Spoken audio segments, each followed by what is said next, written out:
여러분 안녕하세요. 네, 우리가 이번에는 액세스 중에서 이제 쿼리 작성하는 것에 대해서 살펴보겠습니다.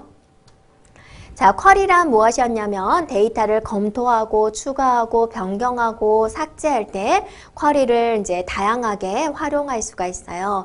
그래서 쿼리의 종류는 굉장히 많아요. 단순 쿼리, 크로스탭 쿼리, 중복 데이터 검색 쿼리, 불일치 검색 쿼리 마법사 이런 것도 있고 또 그 외에도 또 있습니다.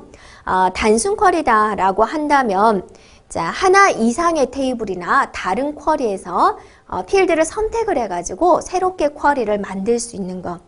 크로스탭 쿼리다라고 한다면 여러분 혹시나 엑셀을 알고 있다라고 한다면 피벗 테이블 생각해 주면 돼요. 그래서 분석하기 쉽게 스프레드시트 형식의 이제 쿼리를 만들 수 있다라는 거고, 중복 데이터 검색 쿼리 마법사가 있는데 이거는 하나의 테이블이나 쿼리에서 중복된 필드 값이 있는 레코드를 찾는 쿼리를 만들 수가 있고요. 불일치의 검색 쿼리 마법사가 있는데 이거는 다른 테이블의 레코드와 관련이 없는 레코드를 찾는 쿼리를 만드는 겁니다. 자, 그리고 쿼리를 만드는 방법은 쿼리 마법사로 만드는 방법이 있고 쿼리 디자인으로 만드는 방법이 있어요. 네, 이것들에 대해서 우리가 액세스 화면에서 진행해 보도록 하겠습니다.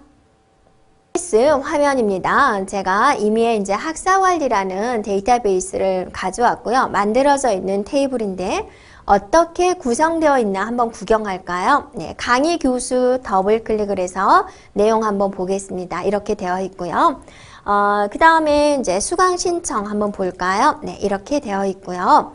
그 다음에 또 학생 정보 한번 볼까요? 네, 더블 해주면 이제 이렇게 되어 있어요. 자, 이렇게 여러 개로 되어 있는 테이블을 우리가 연결을 해가지고 한번 쿼리로 구현해 보도록 하겠습니다. 자, 쿼리를 만드는 것은 일단 만들기로 가보세요. 그러면 쿼리를 만드는 것은 쿼리 마법사로 만드는 방법, 또 쿼리 디자인으로 만드는 방법 이렇게 있군요. 자, 우리가 이제 먼저 쿼리 마법사로 한번 만들어 볼게요. 일단 뒤에가 마법사라고 적어진 거는요, 마법처럼 쉽게 만들어져요. 네. 근데 이제 마법사는 이제 클릭하면 만들어지는데 공부를 많이 하다 보면 내 맘대로 하려고 하는데 좀 뭐가 안 되죠. 그럴 때 이제 디자인 들어가면 되겠습니다. 그래서 먼저 쿼리 마법사를 누릅니다. 됐죠? 네, 그러면 이제 화면이 이제 나올 건데 많은 쿼리들 중에서 어떤 쿼리를 만들 거예요? 라고 물어보고 되죠? 우리는 일단 가장 흔한 단순 쿼리 마법사를 선택하겠습니다. 확인 누르세요. 네. 그러면 이제 창이 바뀌면서 이렇게 보여주게 되죠. 그러면 우리는 뭐라 그랬어요? 쿼리라는 게 여러 개의 테이블에서 이렇게 이제 검색하고 또 새로운 쿼리를 만들어내는 거죠. 여기에 목록을 눌러주면 이 파일에 들어있는 모든 테이블을 보여줘요. 그럼 먼저 우리가 이제 뭐를 가지고 만들 거냐 한번 강의 교수 테이블을 한번 눌러보세요. 그러면 강의 교수 테이블에 들어있는 필드들을 여기서 보여주고 있어요. 그럼 강의 교수에서는 우리가 뭐를 넣을 거냐면 학과 코드를 넣을 거예요. 그러면 학과 코드 테이블을 보내고 그 다음에 이름 필드를 보내고 이렇게 학과 코드와 이름을 보내볼게요. 그런데 여러분이 잘못 보냈는데요 라고 생각할 수 있죠. 이게 다시 원위치 시키는 거예요. 이렇게. 그 다음에 이거는 다 보낼 때 쓰는 거예요. 다 되돌릴 때 쓰는 거고요. 자, 다시 학과 코드 보내고 이름 보내고 두 개만 가져올게요. 강의 교수 테이블에서는 학과 코드와 이름 두 가지만 가져오고요. 자, 또 목록 눌러서 이번에는 수강 신청 테이블을 눌러보세요. 그럼 수강 신청 테이블이 이렇게 보이죠? 여기는 과목 코드하고 그다음에 성적을 가져오도록 할게요. 이렇게. 자, 됐나요? 하나 더 가져와 볼까요? 자, 이번에는 목록을 눌러서 학생 정보를 가져와 보세요. 그 학생 정보에서 이름이 있군요. 네, 가져오고 학년이 있군요. 가져오고 이렇게 가져올게요. 됐죠? 자, 다 가져왔어요. 이제 또 가져올 거 있으면 또 테이블에서 선택해 주면 되겠죠. 다음을 누릅니다. 자, 그러면 이제 화면에 이렇게 보여주게 되죠. 네, 그대로 기본으로 놔두고 그대로 다음을 누르겠습니다. 그러면 이제 쿼리를 이제 이름을 뭘로 할 거냐라는 거죠. 네, 그래서 우리가 뭐 이름을 뭘로 할 거냐면 수강 관리 현황이다. 수강 관리 현황으로 할게요. 라고 이름을 적는 거죠. 그리고 마침을 누릅니다. 그러면 그 세 개의 테이블을 섞어가지고 이런 테이블로 이제 만들어진 거예요. 되었나요? 자, 닫기 단추 누르겠습니다. 그래서 여기 왼쪽에 보면 우리가 입력을 한 수강 관리 현황이다 라고 보여지게 되죠. 자, 이런 테이블이 만들어진 걸 볼 수가 있다라는 겁니다. 네. 그리고 구경하고 싶다. 어떤 내용이었지? 라고 구경하고 싶다. 그러면 어떻게 한다고요? 더블 해주면 이제 결과가 보여지게 됩니다. 자, 우리가 이번에는 이제 쿼리를 만드는 두 번째 방법인 뭐로 만들어 볼 거냐면 쿼리 디자인으로 만들어 보도록 할게요. 그래서 쿼리 디자인은 이제 여러분 자유롭게 이제 쿼리를 여러분 원하는 형태로 만들 수 있는 겁니다. 만들기에 쿼리 디자인을 누릅니다. 그러면 이제 화면이 좀 복잡하게 보이죠. 그리고 이 파일에 있는 모든 테이블을 이렇게 보여주고 있습니다.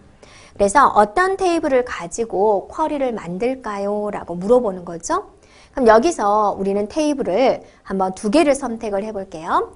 자, 수혜자 정보를 더블 클릭해주고 장학금을 더블 클릭하겠습니다. 그리고 닫아주면 돼요. 그런데 여러분이 하나 더 했어야 되는데 모르고 닫아버렸어요. 테이블 다시 보려면 어떻게 해요? 라고 질문을 한다면 어떻게 할까요? 네, 당황하지 않고 테이블 표시를 눌러주면 다시 나와요. 네, 그리고 또 추가할 거 추가하고 또 닫아주면 돼요. 자, 이것의 크기는 얼마든지 이렇게 늘릴 수가 있고요. 또 이렇게 옮겨 다닐 수가 있습니다. 이렇게요. 그럼 이 테이블에 있는 필드를 이렇게 보여주고 있는데 필드들을 이제 여기다 넣어야 되잖아요. 넣는 방법은 여러 가지가 있어요. 근데 우리가 한 번에 여러 가지 방법을 배우면 어때요? 기억하기 힘드니까 이번에는 그냥 더블 클릭해서 넣는 방법만 기억하도록 해요. 자, 골라보도록 하겠습니다. 장학금에 보면은 종류가 있군요. 종류 더블. 자, 들어오죠. 네. 그 다음에 수혜자 정보에 보면은 수혜자명 더블 해볼까요? 네, 들어오죠, 이게. 주민등록번호 더블 해서 들어오고, 대상 더블 해서 들어오고, 장학금 더블 해서 들어오고, 지급 날짜 더블 해서 들어오도록 합니다. 네, 잘 들어왔죠? 자, 지금 더블만 해서 각각의 필드에서, 각각의 테이블에서 필드명을 가지고 왔어요. 정말 잘 됐을까 한번 볼까요? 실행해 보면 돼요. 실행 눌러주면 이렇게 잘 들어온 걸 볼 수가 있죠. 다시 우리가 조금 조작을 해줘야 되니까 편집을 해줘야 되니까 여기 보기에 보면 보기 눌러서 디자인 보기를 볼 건데 여러분이 지금 이게 데이터 시트 보기죠. 그럼 분명히 사람들이 데이터 시트 보기를 했으면 그 다음에는 이제 디자인 보기를 하겠죠? 아이콘의 모양이 똑같아요. 그래서 보기 옆 밑에 화살 표시를 눌러도 되지만 빠르게 디자인 보기를 갈 때는 그냥 위에 있는 그림을 눌러주면 바로 디자인 보기로 가주면 돼요. 그럼 여러분이 이거를 실행을 했을 때 많은 학생들이 보여주는데 일단 우리는 이제 기능을 익히기 위한 거니까 조그만 데이터를 가지고 실습을 한 거예요. 그죠? 그런데 우리가 실무에서는 데이터 엄청 많죠. 100명, 200명, 300명. 대학교 1학년 학생들 중에서 장학금을 받은 학생 굉장히 많겠죠. 그래서 특정한 사람 한 사람만 내가 골라보고자 한다라는 거예요. 그럴 때는 어떻게 할 거냐. 자, 여기서 어떻게 해주면 되냐면 수혜자명 보세요. 수혜자명. 거기다가 대괄호를 하고 이렇게 쓸 수 있어요. 이름을 입력하세요 라고 할 수 있어요. 이렇게 조건에다가 대괄호와 대괄호 사이에다가 이름을 입력하세요 라고 쓰는 거죠. 됐나요? 그리고 나서 실행을 한번 해보세요. 그럼 이름 입력하세요 라고 여러분이 입력한 내용이 그대로 나오게 되죠. 그래서 학생 중에 한 명인 구혜정을 한번 입력해 볼게요. 확인 눌러보세요. 그러면 이 한 사람에 대한 내용을 이렇게 알려주는 걸 볼 수가 있다라는 거죠. 네, 되었나요? 다시 디자인 보기로 들어와서 우리가 실습을 했으니까 이거는 지워주도록 할 거고요. 그 다음에 보면은, 그 다음에 보면은, 대상 필드에 보면은, 한번 봐볼게요. 실행을 했을 때 대상을 보세요. 신입생도 있고, 재학생도 있고, 관계없음도 있어요. 근데 이 중에서 어떤 사람만 우리가 보고자 하냐면 재학생들만 보고 싶은 거예요. 재학생들의 이제 결과만 보고 싶은 거예요. 데이터만. 그랬을 때는 어떻게 할까? 자, 여기서 대상 이 부분에 조건 부분에다가 여러분이 재학생이라고 쓰는 거죠. 네, 이렇게 하고 재학생 이렇게 써보는 거예요. 이렇게. 그리고 나서 실행 한번 해볼까요? 네, 그랬더니 대상 중에서 재학생 이렇게 보여주죠. 그러니까 여러분이 쿼리다라는 것은 여러 개의 테이블에서 이렇게 골라가지고 새로운 이렇게 쿼리를 만들 수도 있고 주어진 조건을 입력해가지고 조건에 만족한 데이터를 이렇게 추출할 수도 있다라는 겁니다. 네, 그럴 때 사용하게 되는 거죠. 자, 이 쿼리도 한번 닫아보도록 하겠습니다. X 눌러보세요. 그러면 쿼리 1에 변경할 내용을 저장하시겠습니까? 라고 물어보죠. 자, 우리가 저장해야죠. 예 눌러주고 네, 그냥 쿼리 1로 그냥 저장하겠습니다. 확인 눌러주면 여기에 쿼리 1이 나오는 걸 볼 수가 있죠. 데이터의 내용 쿼리 1의 결과를 보고자 한다. 그럼 어떻게 하죠? 더블해서 결과를 볼 수가 있고 또 마우스 오른쪽 디자인 보기를 하면 여러분이 디자인 보기에서 확인할 수 있습니다. 자, 여기까지 우리가 액세스 중에서 쿼리에 대해서 살펴보았습니다.